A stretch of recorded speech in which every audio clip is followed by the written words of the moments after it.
السلام عليكم ورحمة الله وبركاته. بسم الله الرحمن الرحيم. الحمد لله والصلاة والسلام على رسول الله وعلى آله وصحبه ومن والاه أما بعد. السلام عليكم ورحمة الله وبركاته. Guys, this is Shuayb. Welcome to Longevity Organic Strength Training. Alright, so I'm really excited to share today's session with you because, alhamdulillah, as I've committed with you guys every Saturday night, I'm gonna enlighten and educate you the little that I know about Abdullah Shomi, the little that I know about medicine, आवाज बंद करो ना. Prophetic medicine, alternative medicine, how you can use fruits, vegetables, and herbs to recover your health organically. This is also known as angiogenesis. If you read the research of Dr. William Lee, then Dr. Lee is mostly called Dr. Lee, and he's a well-respected researcher from Japan in this area. And it's let's just dive in. Let's dive in and let me share all the important stuff that you need to know to really own your health. All right. So, how a retrospective in our lifestyle can help us lead a more fulfilling, meaningful life. This is the goal. All right. So let's begin today's session.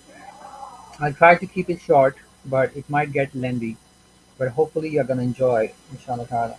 So there's a latest research and across the individual universities in USA and even in Europe and other places, even in Africa, and a lot of research is ongoing in Europe and USA, even in UK, for you can say last 1 century, and they are always researching on life sciences and how to improve our well-being, how to find novel ways to recover from deadly diseases.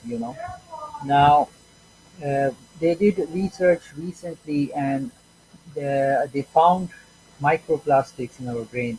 Now, this research, let me tell you, is not something new. I believe back in 2023, 2022, somewhere in 2023, you can go back on this channel of mine, LongevityOST, on Facebook.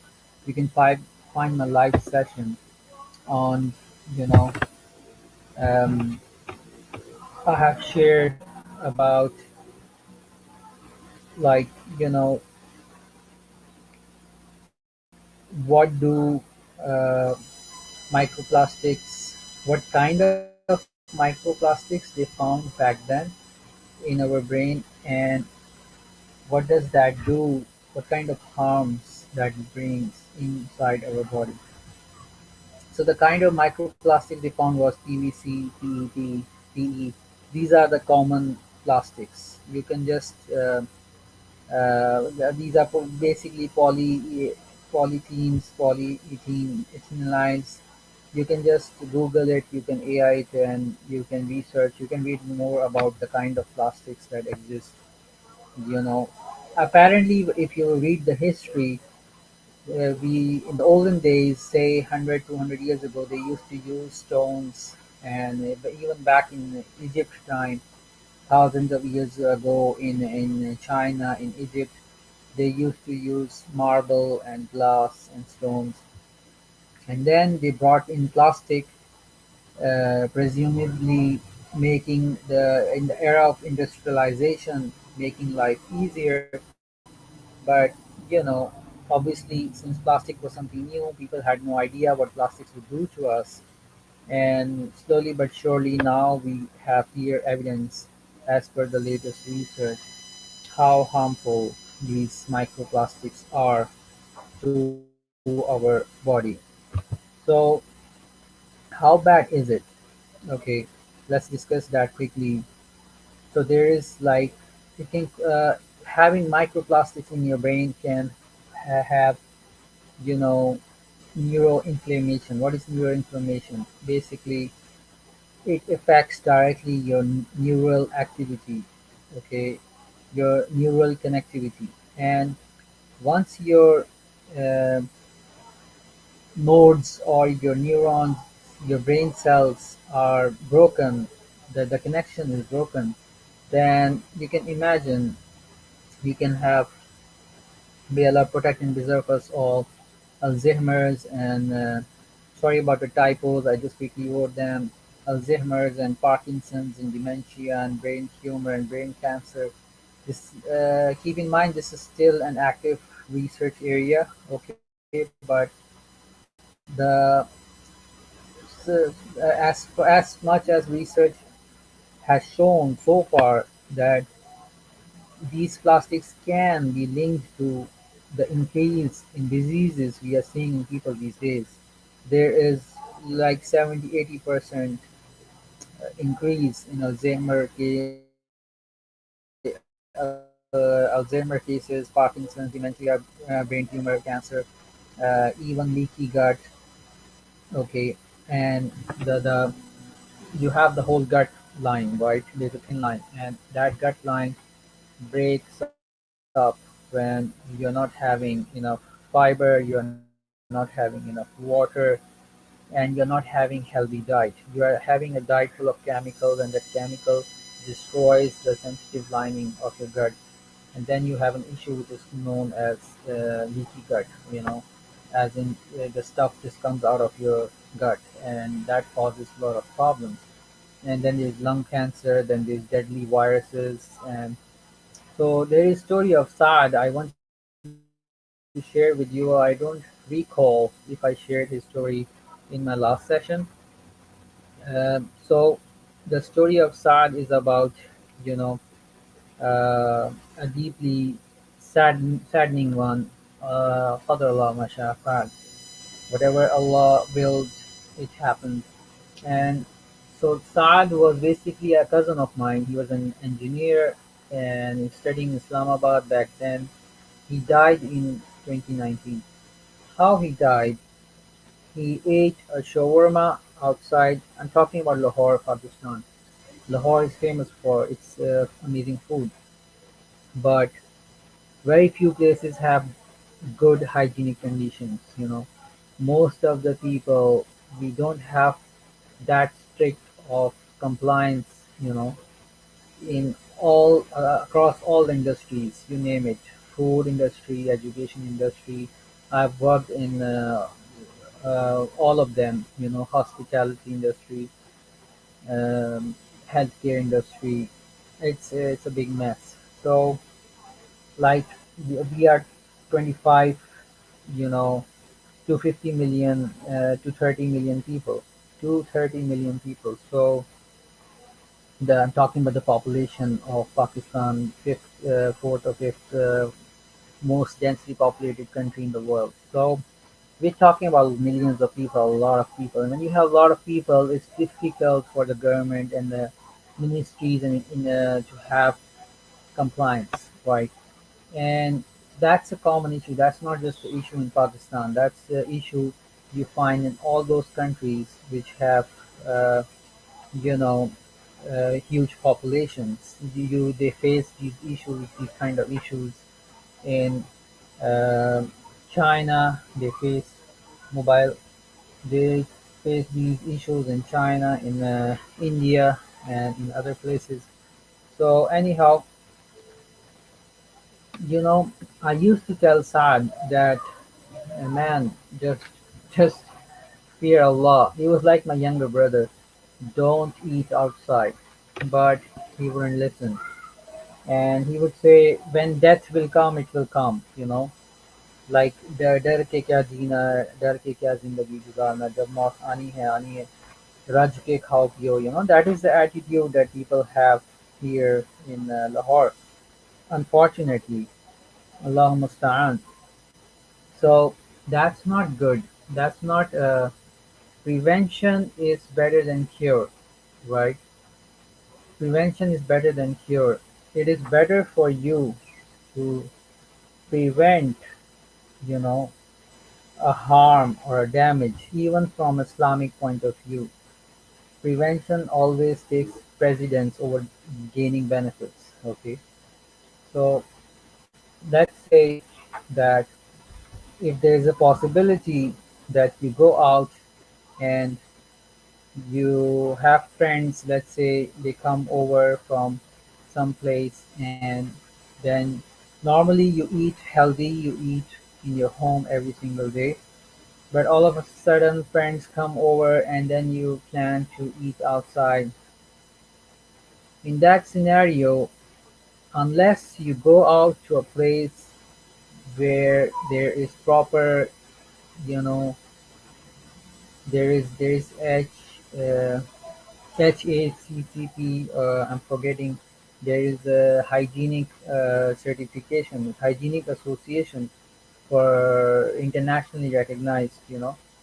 Unless the restaurant has that, uh, certificate, and it's like there is proper auditing, proper compliance of hygiene, and proper SOPs taking care of sterilization, managing bacteria, virus, keeping everything clear. So, from one aspect, the everything has to be organic and healthy. From the so nutrition, having high nutritious value, high nutrition value. The food should be fresh and not only high dense dense nutrition, but also fresh and just like the kind of food you would want for yourself, right? Love for your brothers what you love for yourself. That's what we're taught in Islam, a beautiful teaching. So you should have only sell food which is healthy, which is good. Otherwise, don't sell, right?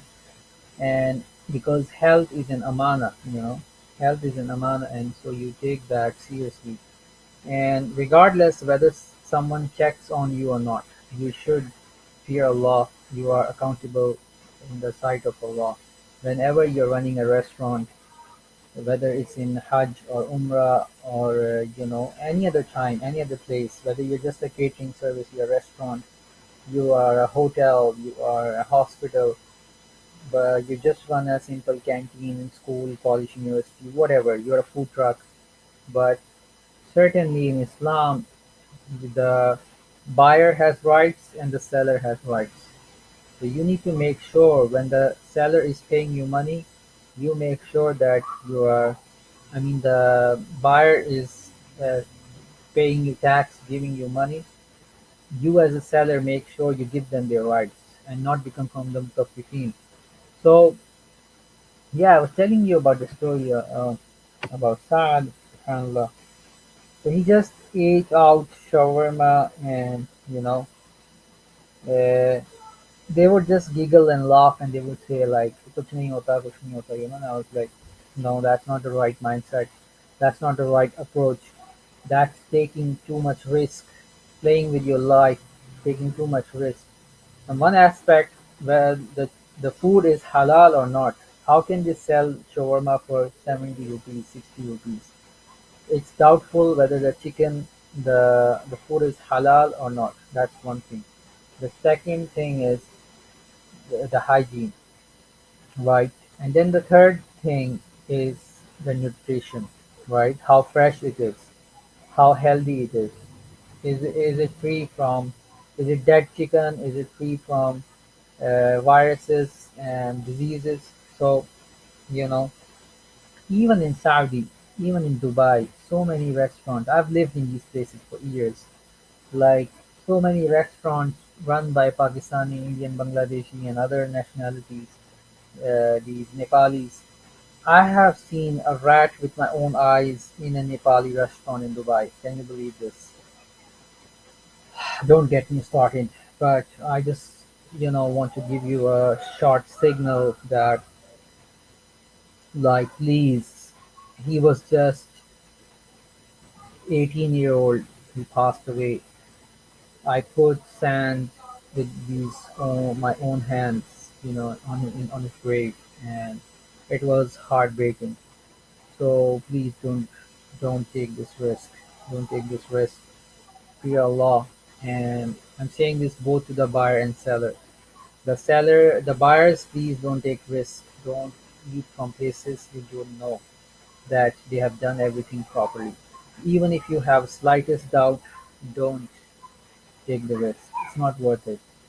And and from the Sunnah and from what is best for you is to cook with your own hands and cook yourself. It's healthy. You'll be burning calories while you take 1 or 2 hours to exert and you cook food. So it's good. It's good for your health. It's a good activity. I personally, I've been cooking since I was 18 years of age, and I'll be hitting 40 in 2 years, inshallah ta'ala. So from a decent age, young age, I started uh, cooking because I wanted to be independent for the rest of my life. Not only that, I believe in owning my life in every sense. Firstly, deen, then dunya in terms of work, in terms of personal life, professional life.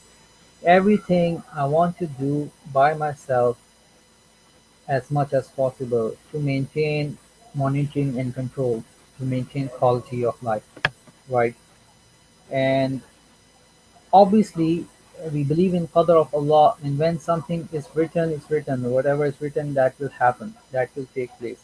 However much prevention and precautions you take. But that does not mean that you stop taking precautions, right?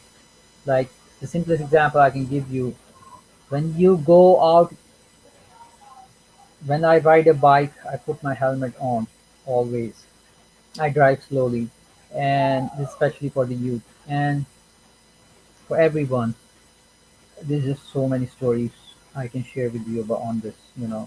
I had a friend, an African friend. May Allah protect and preserve him. He lives in Nigeria. So he was riding his bike really fast in Islamabad, near Islamic International University. He used to study there.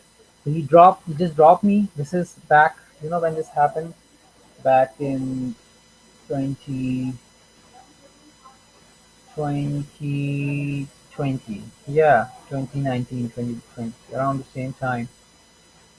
You know what happened? Subhanallah. He just dropped me to my aunt's home, and he went back, and then all of a sudden he just went back, and after 2 minutes I got a call on my mobile, and I was like, what? He just dropped me, why he's calling me?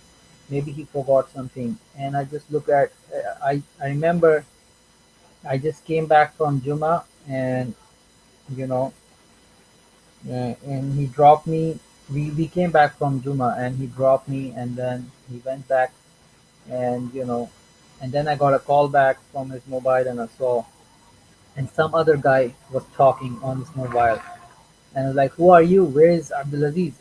Where is my friend?" And he was like, "He's lying down on the road." And I'm like, "What? What are you talking about?" And he's like, "He had an accident, and his bike is all broken." I'm like, is he alive or not? Is he okay or not?" I got so worried. I said, "Just quickly tell me the location. I will reach there. I'm his friend. I'm coming. I'm coming." All of a sudden, I ran, and I just went down, took a rickshaw, and I ran to it. So he met an accident near metro in Pindi, Islamabad. So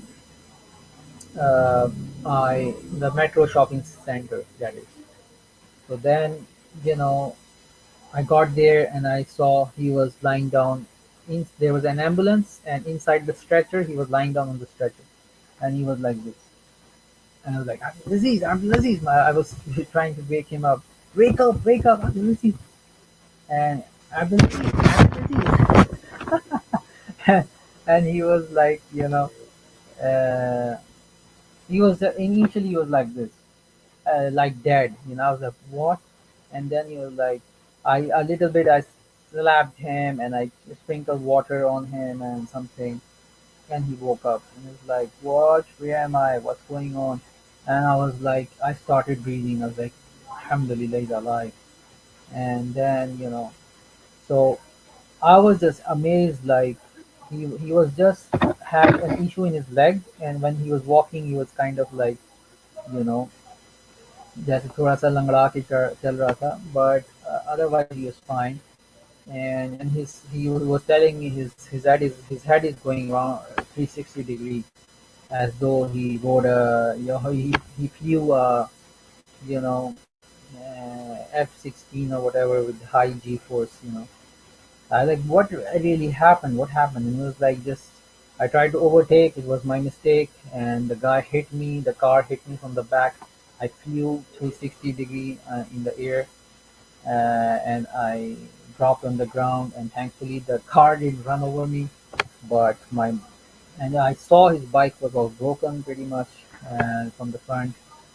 Subhanallah. I can't tell you how happy he was. That we went back to university, and in the cafeteria we went to the repair shop and he gave his bike for repairing, and then we went to the his university's cafeteria and we had great food over there, and he was like, man, I can't forget him. His subhanallah, the his reaction. He was like, man, just eat whatever you want to eat. Like, just eat whatever you want to eat. Like, he was a student back then doing a PhD, masters or PhD, but and he had a wife and a couple of kids. Like, he's a proper married man, and a serious man. He's not like a kid, but and with a lot of responsibilities, and a practicing brother, a nice brother. May Allah bless him. But subhanallah, at that time is the first time I saw him. He was like, I I'm so happy to be alive. I can't tell you, I'm so happy to be alive. I could have died. And I was like, didn't I tell you that drive slowly? I told you even earlier, drive slowly. Whatever is written for you, you will get it.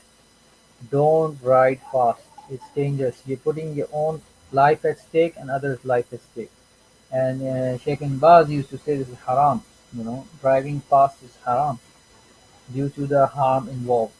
So, subhanallah, I believe he learned his lesson, and then now he rides normal speed. Hopefully, everyone should, learn from these two stories. I have a lot of stories I can share with you. I just don't want to overwhelm you, and I'm really short of time. Okay, so let's move forward.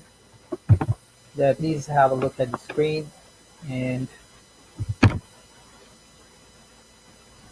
going on. Why isn't it moving forward? Hello.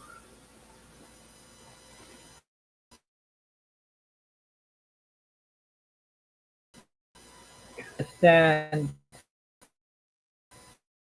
that microplastics can be. I can't go too deep into this, but otherwise this will look like a research presentation or finally a thesis presentation. But you know, I just want to give you hints and rough idea of the matter. It's a serious matter. So now the question is, okay, as per the latest research, pretty much most of the people living in the city have microplastics in the brain. Now, what do you do with this data, with this information? How can you curb it? How can you control it? How can you minimize? Clearly, you cannot get rid of it 100%. You can't, you know. But at least uh, a better way forward, a positive way forward would be to minimize the harm as much as you can, as per your ability. فاتقوا الله ما استطعتم. So what you can do is The first thing you need to do is understand that it's all about the tiny habits, right? Every single day we go out in a certain way, we shop in a certain way, we do shopping in a certain way, we we store the food in certain way, we consume the food in certain way.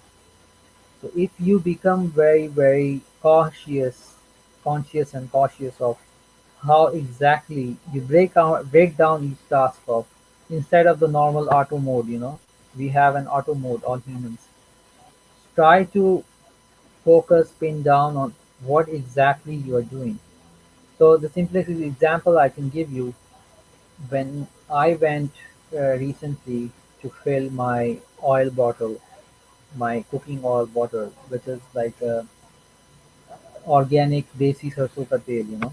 So I went to the Kolu, the guy who uh, filters, cold presses and filters out the mustard oil and from the seeds. So they have this heavy machinery and for as in for cold pressing, and they do it in pretty much in front of you, and the smell of the oil tells you everything, like and it's right there in front of you. They are filtering it, and they are. So I was shocked, not that much shocked because it's been 6 7 years. I know Pakistan, but here in Lahore, Pakistan, I think they have 13 million population or something. A lot of people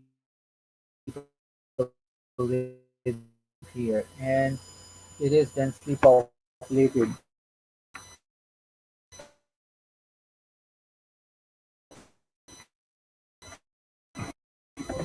I saw people coming and oil, milk, everything inside plastic shopping bags. They don't use any container, no steel container, no oil container, no uh, you know stainless steel or glass or stone or marble, no nothing. All they use is the cheapest, the plastic bags, filthy plastic bags. So definitely not something any wise, sane person should use. I was the only one who gave them a glass bottle, a decent imported glass bottle. So that was actually the Borges olive oil, extra virgin olive oil bottle, 1 liter bottle. It's imported from Spain, and so I had this solid bottle, premium bottle, and in that olive oil bottle, I asked them, I requested them to pour it, pour the whole organic mustard oil in it.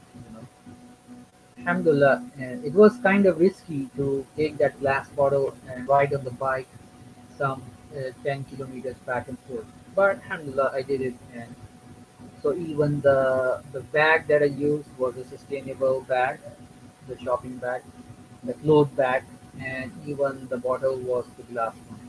That's just one example I'm giving you. So the first thing you need to do is change your shopping lifestyle and avoid ultra processed food. Avoid ultra processed food. That goes without saying. Even the doctors will tell you that. You should have that much common sense, and every sane, every responsible health professional will tell you this. Every doctor, a true doctor, will tell you this, that don't go for the processed food. Go for the organic, wholesome, fiber, whole grain food, natural food. Right? Doesn't matter how much time it takes for you to uh, buy it, to process it, to consume it, doesn't matter. It's worth like going the hard way is worth it rather than compromising your health. Okay, and so avoid ultra processed food because think about it, when you have the shopping bag. and you're bringing milk or oil or whatever food items in that plastic shopping bag. So the plastic bag leaches with that yogurt or milk or oil, whatever you have. And, and so now the plastic bag, the nanoplastic particles or the microplastic particles are going in your bloodstream. And through your food, your bloodstream is going directly in your brain and other organs. Okay, it's not just the brain; all your organs are filled with microplastics. Believe me or not. And another thing you can do is chemical wash off. Just you know, use a cloth and glass bowls and buy the way I told you, and then simply wash off your fresh fruits, wash off your fresh fruits and vegetables, cold water, right?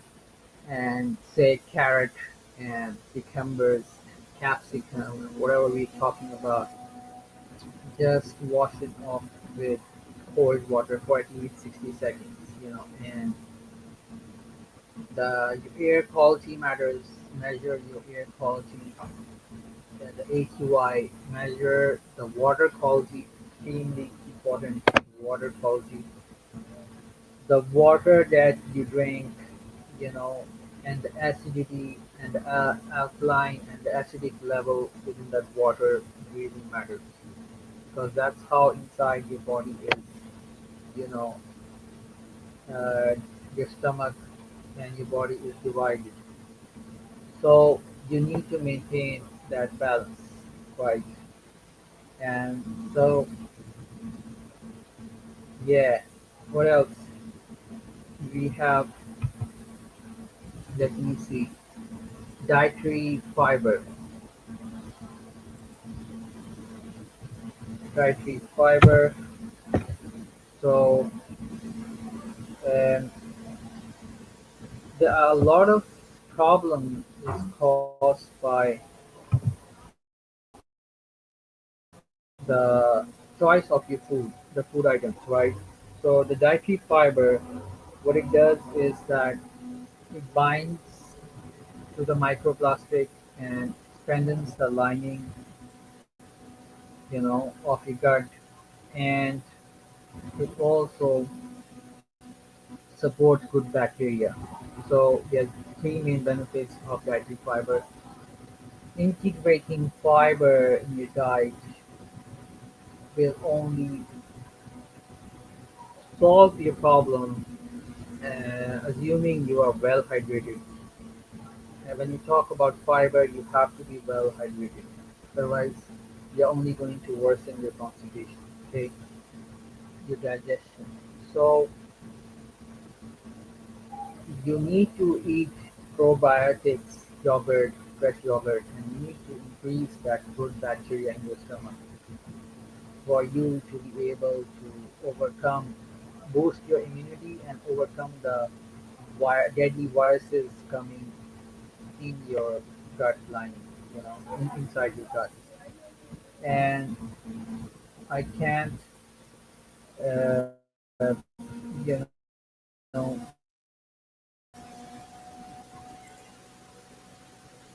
I can't mention enough hydration on quality water, especially Zamzam. You can get your hands on Zamzam water. There's nothing like it as well, and it's purely a true cure and healing. You know, there is shifa in Zamzam. I'm telling you from experience. By the fadl of Allah subhanahu wa ta'ala, I have recovered, and one of my close one has recovered from severe eczema. I have just a lot of success stories, true success stories on Zamzam water. So that's why I have personal experiences. But mind you, Zamzam it has got more to do with spirituality, as in your aqidah, your iman, the level of your iman, is entangled with the cure that Allah will bless you with. So the matter of Zamzam is Ali.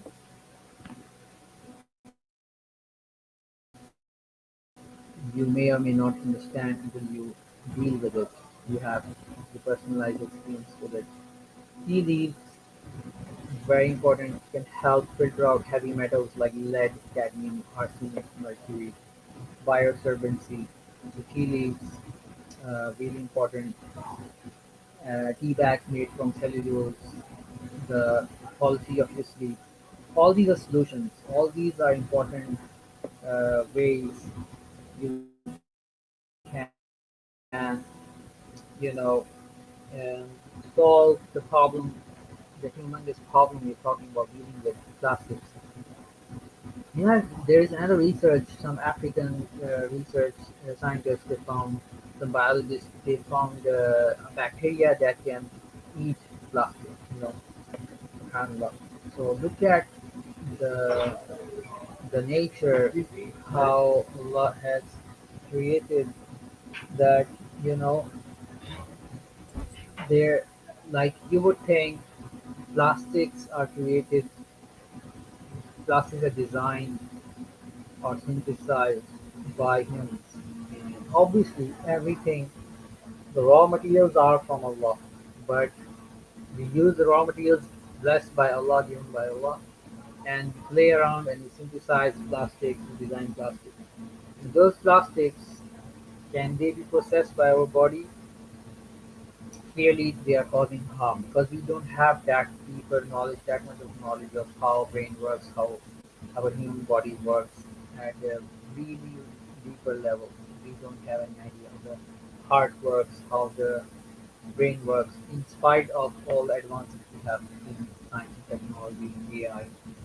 So, subhanallah, having that uh, bacteria that eats plastic, subhanallah, it's amazing. When I came to know about this, I was like, it just increased my iman and affirmed my faith. Then, okay, so there are so many things I can share with you in terms of solutions. Stress management, improve relationships, enhance productivity. I think we spoke about this even in our last session when we spoke about mental wellness. And what else do we have? Um, Workouts, exercise.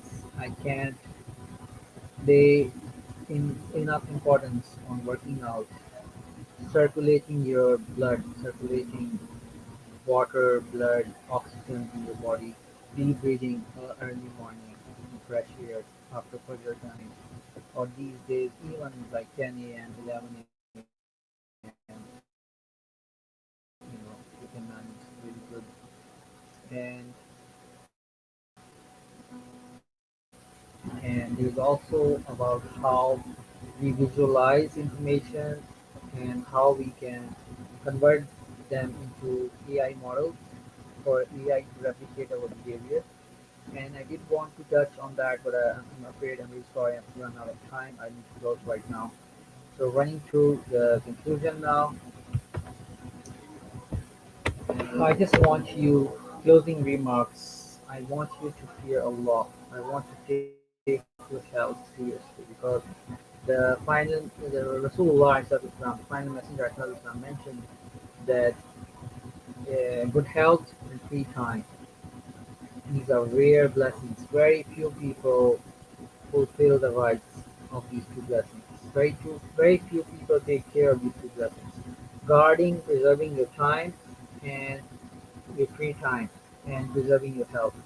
So I really want you at LongevityOST underscore OSF underscore OSR. Primarily at Longevity Organic Strength Training, we are trying to, you know, increase your lifespan in the sense of living a quality life, a healthy life. You'll only live as long as Allah has this time degree, but for you, but why not live a healthy life? Why you want to eat pills and go to doctors and go to hospitals, wait in lines, and live a miserable life? So I say we choose. It's all about choices. You know. So you become from the Ashab al-Yamin, from the Ahl al-Ilm, Ahl al-Sunnah, from the Salafis, from the Ahl al-Haq, from the Atharis, from the people who fear Allah in regards to their health, right? As for in regards to our time, you can go to SDGTT Dubai, and you can learn about time management and AI, how you can use AI. You can use you can leverage the AI technology to have productivity in your work, have productivity at your work, and in longevity OST here, we are trying to teach you raise awareness for good posture and good lighting, good posture, healthy thinking, healthy mindset, healthy way of living, healthy lifestyle. Obviously, the ideal is the prophetic lifestyle. Learn, study the prophetic lifestyle, the lifestyle of the final messenger of Islam. It's all documented, preserved, and you can read it and read and research and ask the senior scholars of Islam about him, Isa Islam. Ask about the Khulafa Rashidin and the Sahaba in general, how their lifestyle was, right? How they were doing the work-life balance. You will learn so much, and then try to mimic them. Try to have this hybrid life. I'm not saying leave internet and technology, go and live in the jungle. No one is saying that. Neither I'm saying that just go in the space and live in the space, international space station, and become high tech and become a robot. Somewhere in between, I'm asking you to have a decent balance. Try to balance in your ibadah, in your work, in your lifestyle as a whole. How you shop, where you source your food from, what kind of food you source, and how you consume it. That's another story. You know, then how many times you consume it, the calorie count, and then working out and managing the calorie deficit and strength training and you know so on and so forth. Uh, Yesterday we focused on kids. Alhamdulillah, we had our open day meetup, open session in Iqbal Town in Gulshan Iqbal Park, and we are doing it every um, 1 p.m. to 5 p.m. in between, 45 minutes or 1 hour in between. We change every weekend. We announce we change the timing depending upon when majority of the people want. You know, we are flexible in this regard, but in the sunny hours, in the daytime only, we want to meet and work out in the park. It's beautiful. The weather was beautiful today, not extremely cold, and alhamdulillah, not too sunny. And so yeah, we played frisbee. How was the frisbee play yesterday? Yeah, today. Sorry, today morning. जो हमने frisbee खेली कैसा था? कैसा लगा? Park में जाकर frisbee खेलना. तो अच्छा लगता है ना, बजाय बस कमरे में बैठे रहो, घर में बैठे रहो और बैठ के पढ़ते रहो और लैपटॉप पे बैठे रहो, मोबाइल पे whatever, बुक्स लेके बैठे रहो घंटों. तो अच्छा लगता है ना पार्क जब आते हैं वापस एकदम you feel fresh, you feel strong और पढ़ने का फिर दिल करता है, So, because there is fresh oxygen, you change the environment and there's fresh oxygen, and all of a sudden it's pretty good for your mental health. बच्चों का self defence ये नेक्स्ट टाइम कवर करेंगे, याद रखना. बच्चों का self defence उसमें वो जो बच्चों के साथ जो ज्यादतियाँ होती हैं, जो पठान देवबंदी बरेली जो पठान होते हैं जो भी होते हैं। कौन आप कह रहे थे मतलब not as such Pathan but कुछ इंडिविजुअल्स कुछ लोग होते हैं जो चढ़ जाते हैं बच्चों के ऊपर मस्जिद में। ये अब्दुल्ला बता रहा था इस तरह के मामला थे। तो अल्लाह हिदायत दे ऐसे ऐसे जाहिल लोग हैं जो लोग आपके मुहाफ़िज़ होने चाहिए आपकी इज़्ज़तों के, जो आपको इज़्ज़त करना सिखाएँ, जो आपको दीन सिखाएँ, जो ख़ुसूसन से जैसी सहाबा जैसी तालीमात वो आपको हया का कॉन्सेप्ट सिखाएँ, उल्टा वही आपके साथ बेहयाई करें, बदतमीज़ी करें, आपको अब्यूज़ करें फिज़िकली, वर्बली, दैट्स डिस्गस्टिंग। तो काइंडली ये स्टीरियोटाइप ना करें, ये ना कहें सारी मस्जिदें सारे मौलवी सारे लोग उलमा ऐसे हैं, नहीं। रिसर्च करें, अच्छी तरह रिसर्च करें, आप कहाँ भेज रहे हैं, किसके पास भेज रहे हैं, वहाँ पे कैमरे लगे हुए हैं कि नहीं, या कैमरे ना भी हो, whether the person is trustworthy, person is reliable, ठीक है। A lot of factors need to be taken into account, ठीक है। So accountability is important, really important। और टीचर्स का भी चेक एंड बैलेंस होना चाहिए, बच्चों का भी चेक एंड बैलेंस होना चाहिए, बच्चों से भी पूछा जाना चाहिए हर दिन, आज आपका आपकी पढ़ाई आपका सेशन कैसा रहा, कोई गड़बड़ तो नहीं हुई, कोई मसला तो नहीं हुआ। All of this is really important. Yalla, you can find rest of the details on you can see our WhatsApp group, and rest of the details there,